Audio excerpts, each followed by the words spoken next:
আমার বোন সানজাদ ইসলাম তুলি ফ্যাসিবাদের বিরুদ্ধে একটি অক্তভয় কণ্ঠস্বর। আমি বাংলাদেশ জাতীয়তাবাদী দলের ভারপ্রাপ্ত চেয়ারম্যান জনাব তারেক রহমানকে ধন্যবাদ জানাই। উনি গুমের ভুক্তভোগী পরিবারকে মূল্যায়ন করেছেন, কিন্তু সেই সাথে আমাদের আহ্বান থাকবে, আমার বোন সানজাদ ইসলাম তুলি গুমের বিচারের ব্যাপারে যতক্ষণ আপোষহীন, বাংলাদেশ জাতীয়তাবাদী দল যেন ঠিক একইভাবে সে আপোষহীন অবস্থায় থাকে। দ্বিতীয়ত হচ্ছে, আমার বোন সানজাদ ইসলাম তুলিকে নিয়ে আমরা একটি নতুন ধারার রাজনীতি প্রবর্তন করবো ইনশাআল্লাহ, যেখানে আমরা প্রতিযোগিতা করব কে কত মানুষকে সেবা দিতে পারে, কে কত সৃজনশীল উপায়ে আমাদের এই মানুষের সমস্যার সমাধান দিতে পারে। এখানে থাকবে না সংঘাত, থাকবে না ব্যক্তিগত আক্রমণ, এবং থাকবে না শেমিং এবং ট্যাগিং রাজনীতি।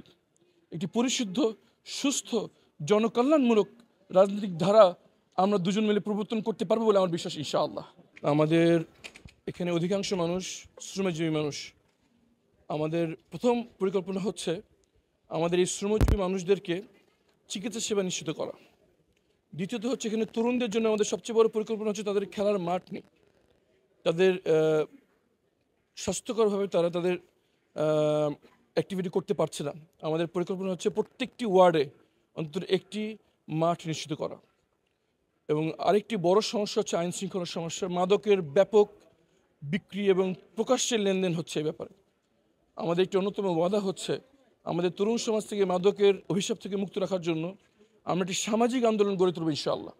বাড়ির মালিকদের সাথে নিয়ে, শিক্ষকদের সাথে নিয়ে, অভিভাবকদের সাথে নিয়ে আমরা একটি সামাজিক আন্দোলনের মাধ্যমে এই মাদকের অবাধ বিক্রি এবং বিতরণ আমরা বন্ধ করব ইনশাআল্লাহ। সর্বপ্রথম হচ্ছে, জামাত ইসলামী এই নির্বাচনে যেসব প্রার্থী থেকে বাছাই করেছে তারা অধিকাংশই তরুণ, অধিকাংশ উচ্চশিক্ষিত, এবং তাদের নেতাকর্মী যারা মাঠে রয়েছেন তারা কেউ কোনো ধরনের চাঁদাবাজি, টেন্ডারবাজি, টেম্পো স্ট্যান্ড দখল, বাস স্ট্যান্ড দখলের মতো কোনো ধরনের অসামাজিক কার্যক্রম সাথে যুক্ত নন। জামাত ইসলামের নেতাকর্মীরা একমাত্র আল্লাহকে ছাড়া কাউকে ভয় পায় না, এবং একমাত্র আল্লাহ ছাড়া কারোর কাছে কিছু চায় না। তারা নিঃস্বার্থভাবে জনগণের কাছে ছিল, যখন কোনো ইলেকশন ছিল না, এখন নির্বাচনের সময় জনগণের কাছে যাচ্ছে, এবং নির্বাচনের ফলাফল যাই হোক জনগণের সেবার জন্য তারা জনগণের পাশে থাকবে ইনশাআল্লাহ। এই নিঃস্বার্থ আমাদের যে কার্যক্রম, এটাই জনগণকে আমাদের কাছে আকৃষ্ট করে বলে আমাদের বিশ্বাস ইনশাআল্লাহ।